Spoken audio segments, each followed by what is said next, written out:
Hey y'all, welcome back to the channel. Today we're recreating this vintage graphic from scratch. I think this will be a fun video, and if you guys show enough love, I might make this a series where I recreate other vintage graphics that I really like and show you how. I will say that my intent with this is not so that you can recreate the exact same graphic and then do something outrageous like sell it. I'm more trying to stress the importance of learning through reverse engineering, and I want to take you guys with me on that process so we can learn together. Before I begin, make sure you like and subscribe and turn on my channel notifications by pressing that bell. I post content like this every week to help you become a better designer. Let's get started. All right, so here I have the reference of that vintage graphic, and here is my recreation of that, which I'm about to walk you through. The only thing we're going to need outside of Photoshop to do this is an illustration that's similar to this. So sort of like a lady playing guitar. This one was really cool in the original graphic where, I don't know if that's a lady, that might be a man, I don't know, who knows. Is running and holding a guitar over their head. Just a really cool graphic and a really cool silhouette here. So I sampled that out, and then I went ahead and fed this into Midjourney with a prompt just asking me for something similar with a woman kind of playing guitar, and this is what I got out of it, and I was pretty satisfied with it. I mean, I didn't get this exactly, I got like some fucking vector illustration, but then I thresholded it and this was the result, which I really like. For reference, this was the original graphic, so pretty much the same thing. I just thresholded this and got the black and white through that, and then I just did some touch-ups here and there, such as removing these shadows here and whatnot. So I roughed it up a little bit, and then I blurred it and increased the contrast in some areas just to get a nicer, kind of more vintage look on this. To actually get an illustration like this, I would recommend going on something like archive.org or just looking through really old magazines and finding some cool illustrations, and then you can scan that in, bring it into Photoshop and do something like threshold it. And a lot of the times when you do that, you'll actually get a result kind of like this, where it's a little bit roughened up because maybe it was like in an old magazine, and then when you scan it in and threshold it, it kind of loses detail compared to this generation from Midjourney, which obviously has all the details because it's kind of sourcing stuff from like actual illustrations, and it's taking all that detail with it. But when you scan in like a vintage illustration, it'll probably be a little roughed up. If you want a more in-depth explanation on how I roughed this up and got this look from this, you can check out any of my ink bleed videos. They go pretty in-depth on that, but I'll also run through this really quick just so you can see the process on that. So I'll take my fully detailed illustration, and then I'm going to merge this with a white background. So I'm just going to duplicate my white background here, and I'll merge this guitarist with it. Before I do that, I'm actually going to duplicate this and hide one of them just so I have that original in the vault, and I can go back to it later. But either way, I'm going to duplicate that and I'm going to merge one of them with the white background layer. Looking good. All right, perfect. Next step, we're just going to blur this. So I'm going to go up to filter, I'm going to Gaussian blur, I'm going to choose something really small, probably in the 2 to 5 range. I'm going with 3.8 here, so I'm going to press OK on this. Looking good. Now all we need to do is threshold this. So I'm going to bring in a threshold adjustment, and I want to dial it down a bit because this graphic specifically is kind of heavy on the shadows, and I just don't want it to be that dark. So I'm going to bring this down a bit until we get it lightened up. We can see it's starting to look like the other reference that I showed. The only problem is that we're obviously losing some of these outlines here. So I'm going to go and add a levels adjustment below the threshold but above the guitarist layer, and then I'm going to turn the midtones down until those outlines come back in, and then I'll invert the layer mask on that levels and then paint in where I want that to be.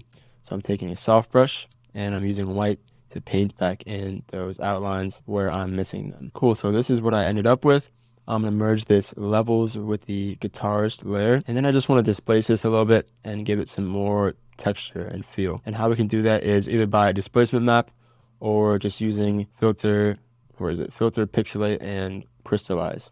I love crystallize, does the job 99% of the time, but if you prefer a displacement map, go ahead. I'm just going to use crystallize here, and I'm going to choose something really low, probably around 6-ish, and you see when I press OK on this, that's just going to give some slight roughening to the edges of this. This is actually a little too much. Let me go change that to like, I don't know, 3 or 4 or something. Let's go with 4 here. Cool. And the edges are a little too sharply distorted, so I'm just going to blur this one more time. I'll go to filter, blur, Gaussian blur, and I'll choose something even lower, like 1. And cool, now we have these edges just a little roughened up, and it's looking pretty nice and vintage. Next step, merge the threshold and the guitarist layer here. So I'm going to merge these into one layer. Cool, and now we want to kind of select out our guitarist, and we could do that by just selecting the black here or removing the white, but I do want to keep the white fill inside of the graphic. So here's how we could do that. I'm just going to remove all the white from this by taking my magic wand. I'm going to turn anti-alias off when I do this because we're using a thresholded graphic here, so there's no aliasing that you need to worry about. So I'll turn that off, and then I'll just click here, and I'll remove the white. Cool, and now this is on. Here I'll hide the background so you can see better. Now this is completely transparent, but I do want the white fill. So what we can do for that is ideally you'd have paid more attention to filling in the strokes and whatnot, your graphics, so that the whole thing kind of has a contiguous stroke around it. This one does it. As you can see, there's like open ends here. So my solution would be to select the background with contiguous checked. That's not available to me on this one because I didn't pay attention to the outlines, but on the graphic that I did earlier, this one, obviously I did. So this one is completely contiguous and all the outlines are touching each other. So if I select the background, none of that creeps into the actual graphic. So let's say that's what you had, and let's say it was completely transparent. I'll remove the white from this. What you would do is just take a white background, so I'm gonna make a new layer under this layer. I'll fill that with white, and then I'm gonna merge these two layers, and I'll take my magic wand, and I'll make sure contiguous is selected, and then I'll just select out the parts that I don't want. So I'm gonna select out the background, this little part here, this little part within the wire for the guitar, and this tiny part here. And then I'll just press delete on that, and boom. Now we have this graphic with the fill intact, and we also have the nice black silhouette intact. Just to be clear on how the magic wand works, when using contiguous basically means that when you select, it'll only select the pixels of the same color that you choose if they're touching each other. So as you can see, I selected white here, but it's not going to select the white inside of here because those pixels are not touching each other. All right, cool. So we've got our illustration. Now I want to put this side by side with my reference so I can see what I'm doing. And how we can do that is I have my reference open in another document. So I'm going to go back to my original document and I'll go to Window, Arrange, and I'll tile all vertically. Cool. So now we have these side by side. I actually wanted it switched. I wanted this on the right, so I'm going to do that real quick. All right, cool. So now I have this just how I want it. I'm going to decrease the size of that a little bit so that we could see what we're doing in this document. All right, cool. First step, let's make this fun little psychedelic trail effect. Really cool. So I'm going to take my guitarist layer here, and I want that yellow fill that it has in this graphic. So what I'll do is, since we have the white fill on this layer already, actually within the graphic, what I could do is just go into the layer styles of this layer, and I'll choose color overlay, and I'll turn the opacity all the way up, and I'll set the blend mode to multiply, and that's going to affect only the white values in the graphic. So now I can change this to whatever color I choose. I'm going to color pick this yellow over here. Cool. That's actually pretty accurate, so I'll keep it like that. I'll press OK. Cool. Now we want this stroke on the graphic as well, this purple stroke on it.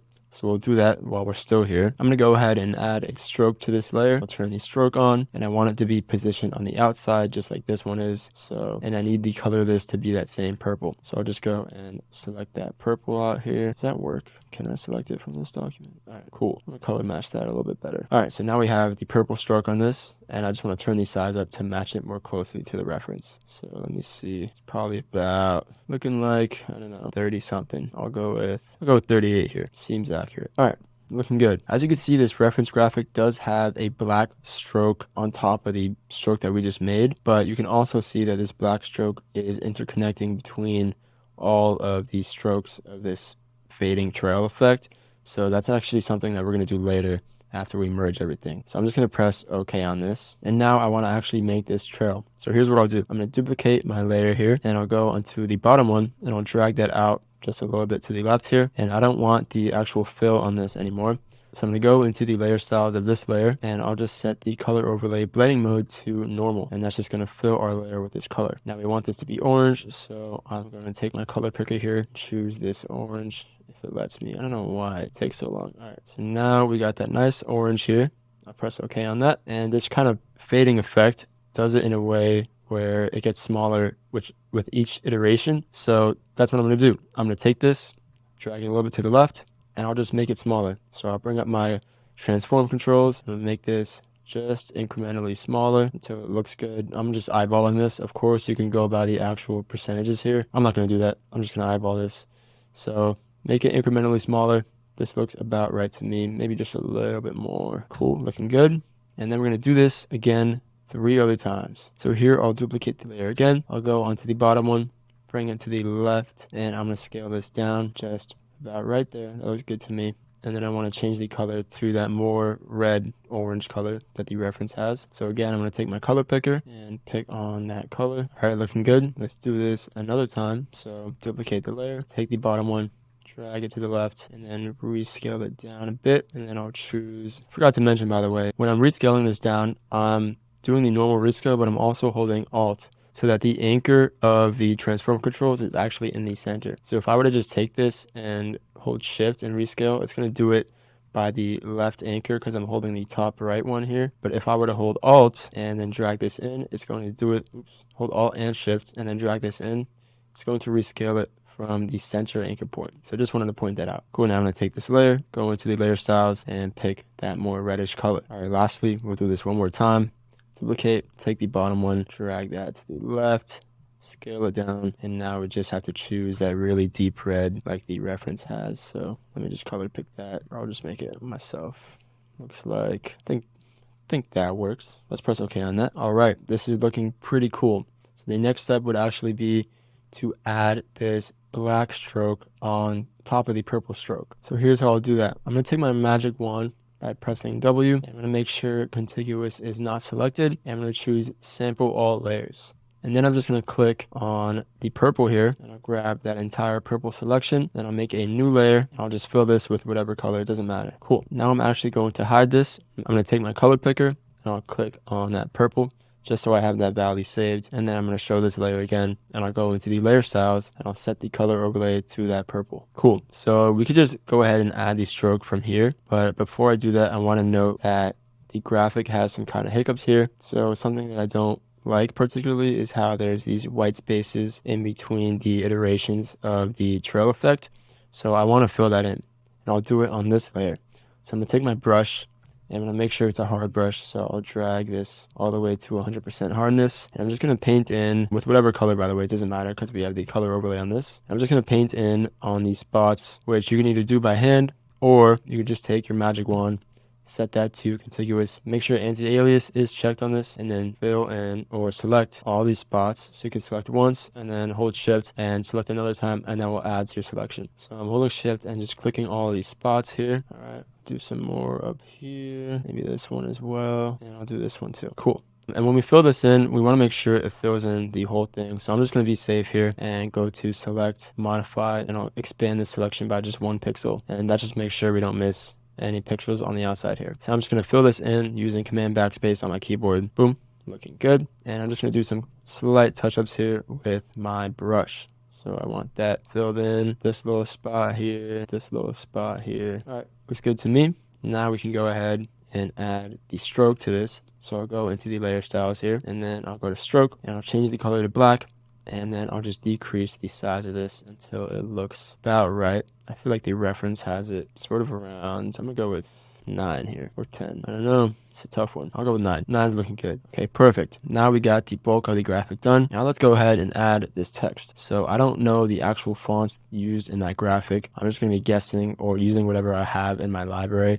Let's go ahead and type out the main text here, which is Marathon. I'm going to take my text tool and just type that out. And I'm going to look for a similar font, which I think I found one earlier. I think I used, let me check. I used Stymie Becker Black, which is probably my first time ever using this font because that's a new name to me. All right, so this is a nice little slab serif. And I'm just going to resize this until it looks about right and fits well with the graphic. I think that's pretty solid. And we can see that the text and the reference is skewed. So how we could do that is by making sure you have your transform control, and then we'll just hold command and we'll take the center block here and we'll just drag that to the left, and that's going to skew our text in that direction. So I'm going to take this and drag it until it looks about right. I think that looks good. Press OK on that. Cool. And now we want to copy the layer styles of that text.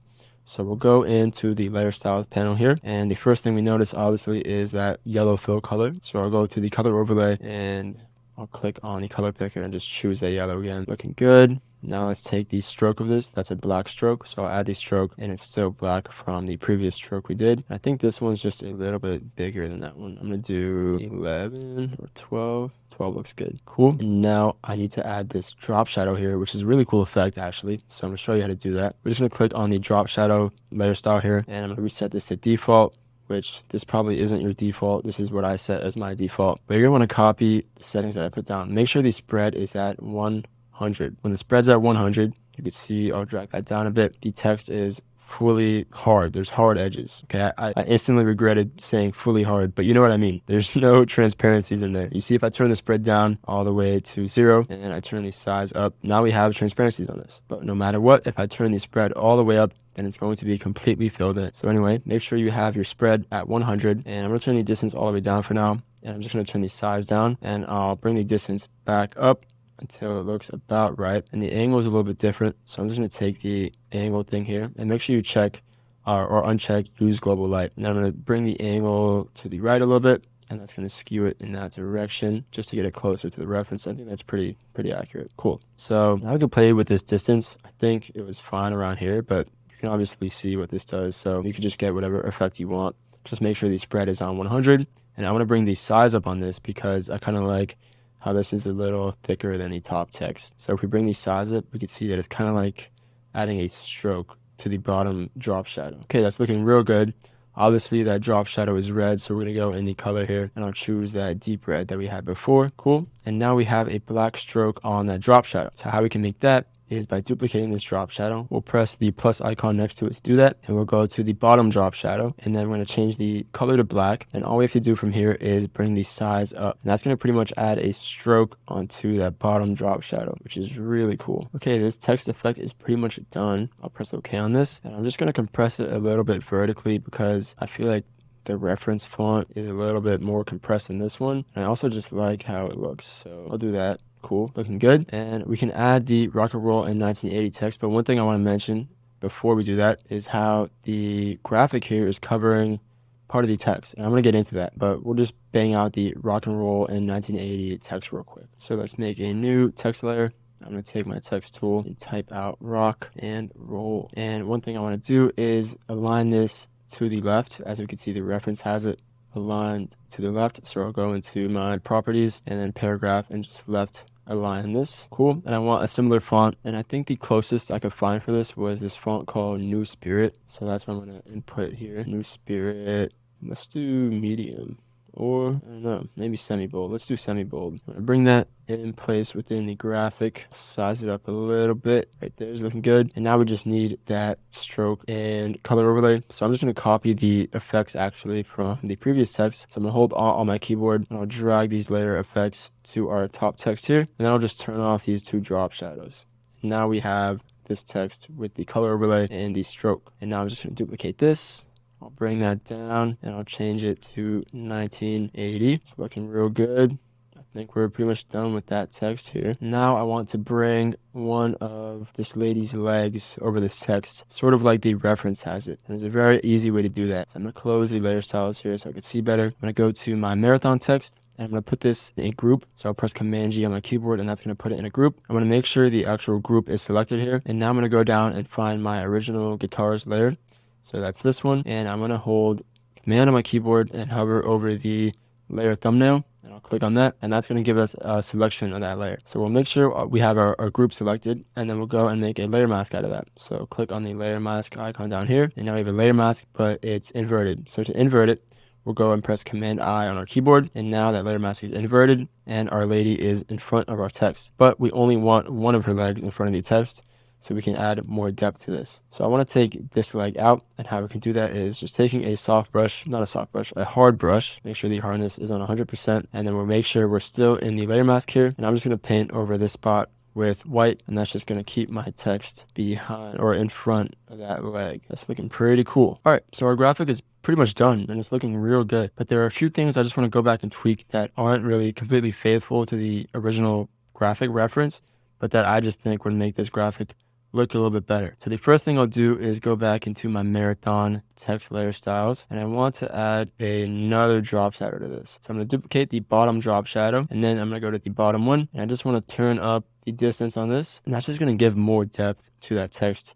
and make it look a tiny bit more 3D, which is an effect that I really like. So now I'll just press OK on this, and I want to do something similar for the rock and roll and 1980 text. So I'm going to go into the layer styles of the rock and roll, and I'm going to turn on the drop shadow here. I'm going to turn on the bottom one because that was the black one that we had from before. I'm going to turn the distance down on this, I'll turn the size down. I'm going to bring the distance up ever so slightly just to add some kind of bottom weight to this text. So bring that down a bit. It's looking good. I'll change the angle up towards 90 a little bit. And that's looking pretty good to me. Just add some more weight to the text. And I'll copy this layer style to the 1980 by holding Alt and dragging that to 1980. That just gives it a little bit more weight. It's a real cool look. And I also want to do something similar to the actual graphic here, the psychedelic trail-esque thing. And here's a way to do that, but I'm going to do it in a little bit of an unconventional way. So I'm going to select all the layers here that pertain to our guitarist trail graphic, and I'm going to put them in a group by pressing Command G. Then I'll go into the layer styles of this group, and I'll just add the drop shadow effect here. So I'll turn on one of these drop shadows, and it's looking good already, but I'm just going to play with the distance a bit and get that fine-tuned. And I like doing this just to add a little bit more depth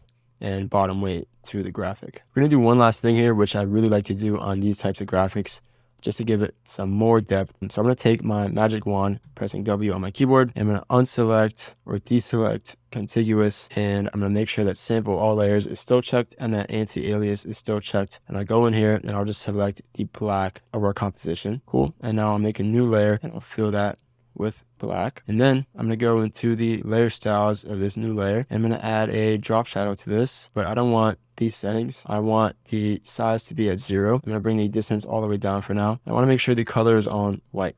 So bring that all the way white. And now that the size is on 0, make sure the spread's on 100 also. But the size is on 0.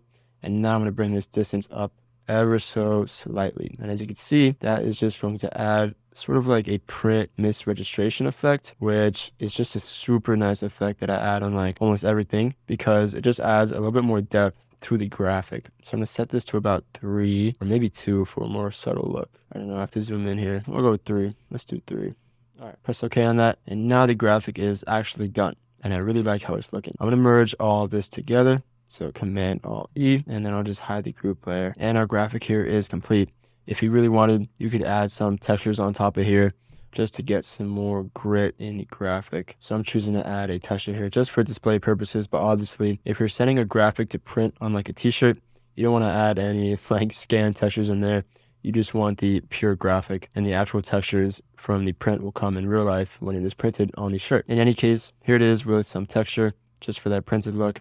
And I also fixed the yellow on this because before it was just a little bit too light. I didn't get that color picked correctly. But either way, it's looking gorgeous. Let's zoom in on this. It's completely and utterly delicious. It's a great recreation, and I really hope you learned something. So that's about it for this video. Thank you all for watching. As always, I really appreciate your support. It means a lot to me. Let me know down in the comments if this is a series that you want me to continue, and if it is helping you become a better designer. I feel like the process of just reverse engineering a graphic has just helped me so much in my career. So I think that's definitely something I want to take you guys on the ride for, and I can only hope that you learn something too. Don't forget to like and subscribe if you enjoyed the video, and turn on that notifications bell because I post content like this every week to help you become a better designer. Once again, thank you for watching, and I'll see you in the next one. Peace.